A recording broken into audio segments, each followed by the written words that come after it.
নবীজি আত্মহত্যা করতে চেয়েছিলেন। নাউযুবিল্লাহি মিন যালিক। সিরাতের আলোচনা করতে গিয়ে অনেকেই এমন একটা কথা বলে থাকে, এই কথাটা নাস্তিকরাও তেমন একটা বলে না, অথচ মুসলমানের মাঝে নাস্তিকরা এসব দেদারসে বলে বেড়ায়। তারা এখানে বুখারী শরীফের একটি হাদিস ব্যবহার করে।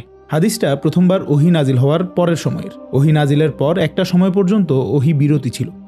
কারো মতে এটা 3 দিন, কারো মতে 40 দিন, আর কারো মতে 3 বছর। আসল কথা হলো, প্রেমিকের জন্য বিচ্ছেদের এক মুহূর্ত সময়টাও অতীব দীর্ঘ এবং যন্ত্রণাদায়ক। যেমন আমির খসরু রহমতুল্লাহি আলাইহি বলেন, শাবান হিজরা দারাজ চু জুলফ বরোজ ওয়াসলশ চু উম্র কোতা সখী পিয়া কো জো মে না দেখুঁ তো কেসে কাটু আঁধিরি রাতিয়া। তিনি বলছেন, বিচ্ছেদের সময়টা কালো দীঘল চুলের নেই, আর মিলনের সময় যেন এক্ষণেই শেষ। প্রিয়কে না দেখে আমি এই অন্ধকার রাত কিভাবে পার করব? যাক, তো বলছিলাম, দীর্ঘদিন হয়েছিল ওহী আসা বন্ধ।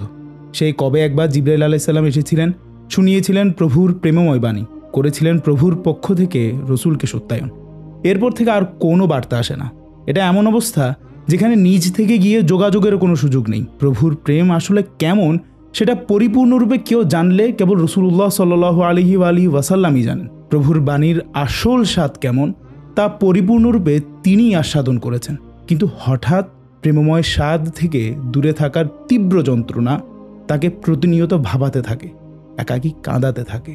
এই অবস্থায় হৃদজ্বালা যখন চরমে যেত, রাসূলুল্লাহ সাল্লাল্লাহু আলাইহি ওয়াসাল্লাম চলে যেতেন হেরা পর্বতে। অস্থির হয়ে ঝাঁপিয়ে পড়তে চাইতেন পাহাড় থেকে। ঠিক তখনই জিবরাইল আলাইহিস সালাম এসে উপস্থিত হতেন আর বলতেন, হে মুহাম্মদ সাল্লাল্লাহু আলাইহি ওয়াসাল্লাম, নিঃসন্দেহে আপনি আল্লাহর রসুল। এ কথা শুনে রাসূলুল্লাহ সাল্লাল্লাহু আলাইহি ওয়াসাল্লাম আশ্বস্ত হতেন। কমে যেত অন্তরের অস্থিরতা, প্রশান্তি ফিরে আসতো। হেরা থেকে নেমে ফিরে যেতেন ঘরে। আবার যখন বেদনার জ্বালা বৃদ্ধি পেত, অস্থির হৃদয় নিয়ে ছুটে যেতেন পাহাড়ের চূড়ায়। লাফ দিতে চাইলেই আবার এসে উপস্থিত হতেন হযরত জিবরাইল আলাইহিস সালাম এবং পূর্বের মতো আশ্বস্ত করে যেতেন। ওহীর জন্য রাসূল পাক সাল্লাল্লাহু আলাইহি ওয়াসাল্লামের পাহাড়ের চূড়ায় যাওয়ার ঘটনা যুগে যুগে প্রভুর প্রেমিকরা পড়ে এসেছেন। তারা অনুপ্রাণিত হয়েছেন, সেই প্রেমে নিজেদের সিক্ত করতে চেয়েছেন, প্রভুর পথে নিজেকে পরিচালিত করার পদ্ধতি জেনেছেন। কিন্তু কখনোই বলেননি নবীজি ভয় পেয়েছেন, আত্মহত্যা করতে চেয়েছেন। নাউযুবিল্লাহ। বরং সাধারণ মানুষ বুঝবে না বা ভুল বুঝবে মনে করে নিজের কিতাবে এই ঘটনা বর্ণনা করা থেকেও বিরত ছিলেন। তাই আজকের দিনে যারা এসব বলে, নিঃসন্দেহে তারা প্রেম শূন্য। এরা প্রেমের কথা থেকে বহু দূরে থাকে, বসে বসে জান্নাত জাহান্নামের হিসাব কষে। যারা ভয় পায় প্রেমের কথার গভীরে যেতে, তাদের কাছে এসব ঘটনা তো আত্মহত্যার চেষ্টা মনে হবেই। যুক্তিতে কিংবা হাদিসের সহি সনদে অথবা তাদের ছোট্ট বুদ্ধিতে না এলেই সবকিছু এদের কাছে বর্জনীয়।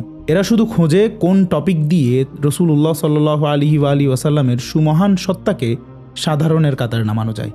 এদেরকেই বলতে হয় মুসলমানদের মাঝে নাস্তিক। নবীজির তাজিম যেখানে অনুপস্থিত, সেখানেই বীজ গজায় নাস্তিকতা।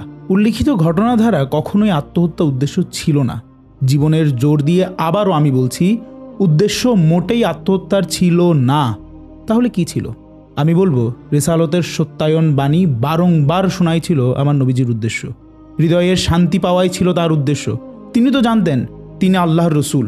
কেননা ওয়ারাকা ইবনে নওফেল শুরুতেই নবীজিকে বলে দিয়েছিলেন, একদিন মক্কার মানুষ নবীজিকে নির্যাতন করবে, এমনকি তাকে চলে যেতে হবে অন্য স্থানে। রাসূলুল্লাহ সাল্লাল্লাহু আলাইহি ওয়াসাল্লাম এসব জানতেন।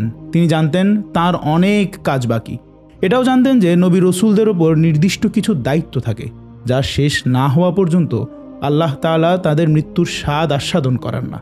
অতএব হেরা পর্বত থেকে ঝাঁপ দিতে চাওয়ার ব্যাপারটা কোন স্তরের প্রেমময় বিষয় তা একটু চুপ করে চিন্তা করে দেখুন। উত্তর আপনার হৃদয় দেবে। আপনার হৃদয় এই ঝাঁপ দেওয়ার এক গুচ্ছ বাঁক বের করে দেবে। সিরাত শুধু পড়লেই এসব বাঁক বুকে আসবে না। বুদ্ধির ঘোড়াকে বেঁধে অনুভবের দুয়ার উন্মোচন করলেই সিরাতের সজীব স্বাদ আপনি উপভোগ করতে পারবেন। অতএব আমরা বলতেই পারি, এটা ভয় নয়, ওহী না আসার তীব্র বেদনা। এটা আত্মহত্যার চেষ্টা না, নিজের সত্যতা সম্বন্ধে বারংবার শুনতে চাওয়ার তীব্র আকাঙ্ক্ষা। বিচ্ছেদের কঠিন সময়ে নিজের মনকে শক্ত করার একটা সুন্দর পরিকল্পনা। এরপর জিবরাইল আলাইহিস সালাম এসে সত্যায়নের বাণী শোনালে তার অন্তর প্রশান্ত হতো। এরপর ফিরে চলে আসতেন তার ঘরে। বেশিতে বেশি এটাকে আজকের দিনে ডিপ্রেশন বলতে পারেন, কিন্তু প্রেমের দহনকে যে ডিপ্রেশন নাম দেওয়াও বোকামি। তবুও আপনি যদি মডার্নাইজ করতেই চান, এই অবস্থাকে ডিপ্রেশনের নাম দিন। কিন্তু ডিপ্রেশন তো কোনো ত্রুটির নাম না, সর্বোচ্চ এটা একটা অসুস্থতা বলতে পারেন। জ্বর, সর্দি, কাশির মতো অসুখ আর প্রেমের অসুখ, হায় তা কতই না উত্তম। ইমাম ইশক ও মোহাব্বত আলা হজরত ইমাম আহমদ রিজা রহমতুল্লাহি আলহি বলেন, জান হ্যায় ইশক মুস্তফা রোজ ফেজো করে খুদা জিসকো হো দর্দ কা মজা নাজে দাওয়া উঠায় কিউ। আর আরেক আশিক রসুল আজিজুল হক শেরে বাংলা রহিমাহুল্লাহ গর্ব করে আমৃত্যু ঘোষণা দিয়ে বলেছেন, মে বিমারে মুস্তফা হুঁ। ইশকে রসুক এটা তো অহংকার করার মতো বিষয়। তাই তো কবিগণ বলেন, মে মরিজে মুস্তফা হুঁ মুঝে ছেড়ো না তবিবো, মেরি জিন্দগি জো চাহো মুঝে লে চলো মদিনা। এ হলো প্রেমের বেদনায় কাতর হওয়া যে কোনো সাধারণ বান্দার ফরিয়াদ। অথচ সিরাতের আলোচনায় প্রেমাস্পত্য স্বয়ং সব কিছুর স্রষ্টা আল্লাহ তাআলা, আর প্রেমিক হলেন সৃষ্টির কেন্দ্রে থাকা সর্বশ্রেষ্ঠ সৃষ্টি রসুল্লাহ সাল্লাল্লাহু আলাইহি ওয়াসাল্লাম। এখানে প্রেমের অবস্থা কেমন হবে তাই নাপাক জুবানে কম জ্ঞানে কিভাবে বর্ণনা করব? অতএব যা বলতে চান এবং বলা প্রয়োজন বলুন, কিন্তু ভাষায়, শব্দ চয়নে, বক্তব্যের বাচনে চূড়ান্ত পর্যায়ের আদব রাখতেই হবে। কিছু ঘটনা রহস্য দ্বারা পরিপূর্ণ থাকে, যার বাস্তবিকতা সম্বন্ধে আল্লাহ ও তার রসুল সাল্লাল্লাহু আলাইহি ওয়াসাল্লামই ভালো জানেন। এসব ব্যাপারে কোরআনের আয়াত বা বুখারী শরীফের রাওয়ায়াত থাকলেও বোবা বনে থাকতে হয়। কেবল বুখারীতে আছে বলেই তা আদব লেহাজ ছাড়াই বলে দেওয়া একদমই উচিত না। আর আলেমগণ তো বলেনি, বিনা ইশকে নবী কে জো পড়তে হ্যাঁ বুখারী আতা হ্যাঁ বুখারো সে আতি নেহি বুখারী। আসসালামু আলাইকুম ওয়া রাহমাতুল্লাহি ওয়া বারাকাতুহু।